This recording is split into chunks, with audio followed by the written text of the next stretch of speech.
Bienvenue sur Africa 24 dans cette nouvelle édition du Non-Stop Info. Sommaire de l'actualité, les frais des sénateurs du Nigeria font scandale.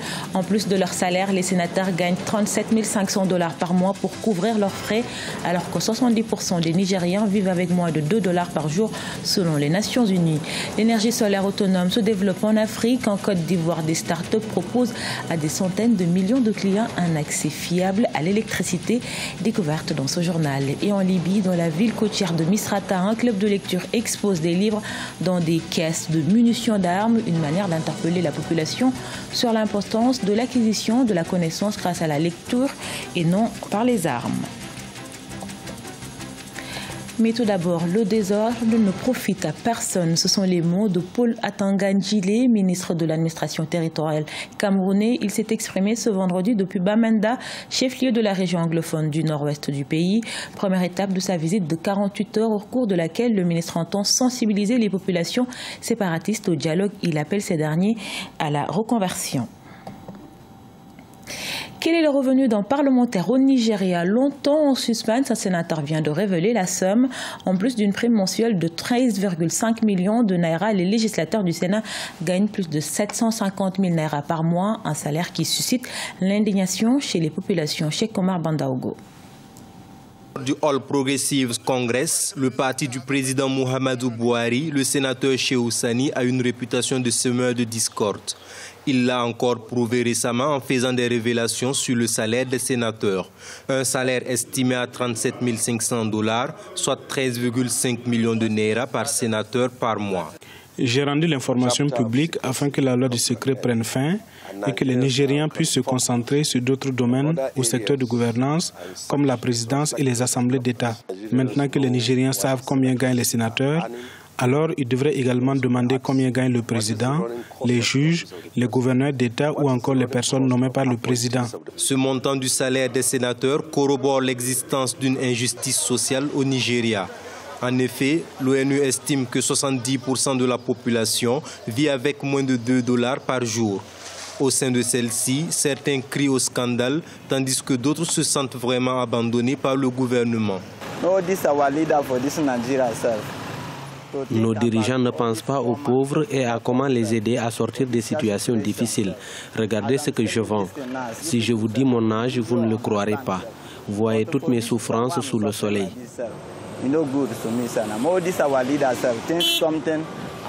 Ce n'est pas bon, mais nos dirigeants ne pensent pas à nous. Nous vendons à la sauvette, non pas parce que nous aimons ça, mais pour survivre.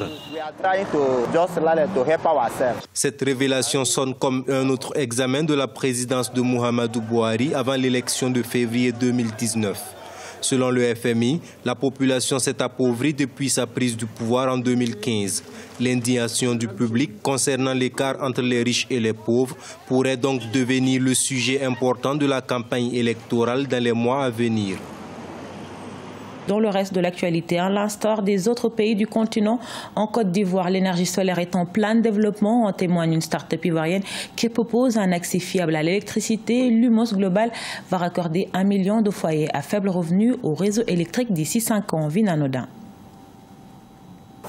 Les entrepreneurs de l'énergie solaire se développent dans la banlieue de Yopougon, à Abidjan, la capitale économique de la Côte d'Ivoire. Ils proposent leurs services à des dizaines de millions de clients qui n'ont pas un accès fiable à l'électricité. Jean-Noël Kwame et sa famille sont parmi les premiers bénéficiaires de l'énergie solaire en Côte d'Ivoire, fournie par un développeur hollandais hors réseau, Lumos Global.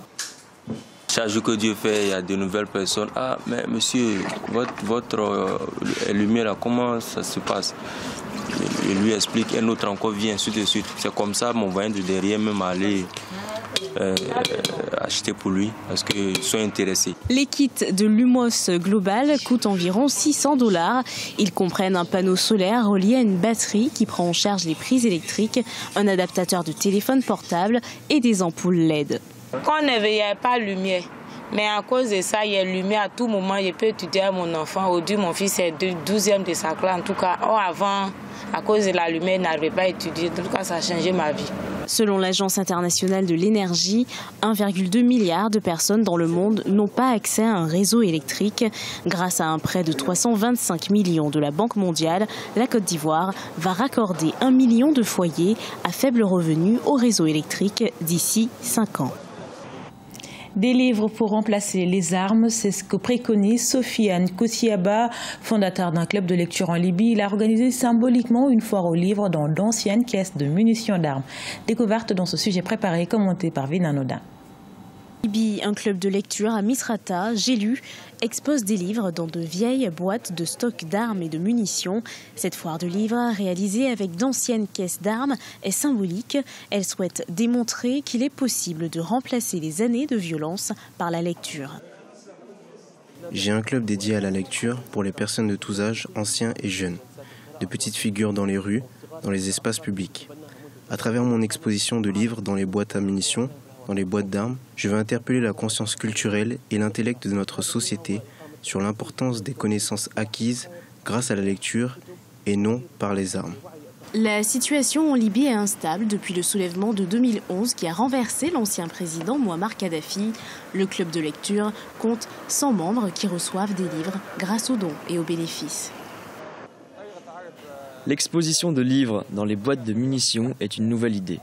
Dans notre pays, et c'est un message très important, un message qui appelle à la lecture au lieu de la guerre. C'est un message important au vu des circonstances actuelles de notre pays, des tensions sécuritaires.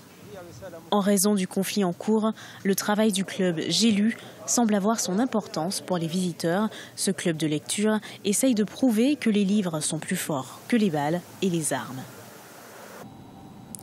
À la page sport, la 6e demi-finale, retour de la Ligue africaine de champions se sont déroulés ce 17 mars.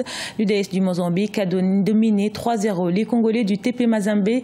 L'équipe égyptienne Al Ahly a remporté son match 3-1 contre les Gabonais du Mounana.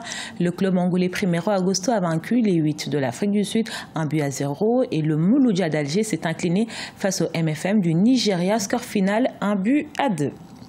Ce journal a été réalisé par l'ensemble de la rédaction. Merci pour votre fidélité. Dans un instant, une nouvelle édition de l'actualité sur Africa 24.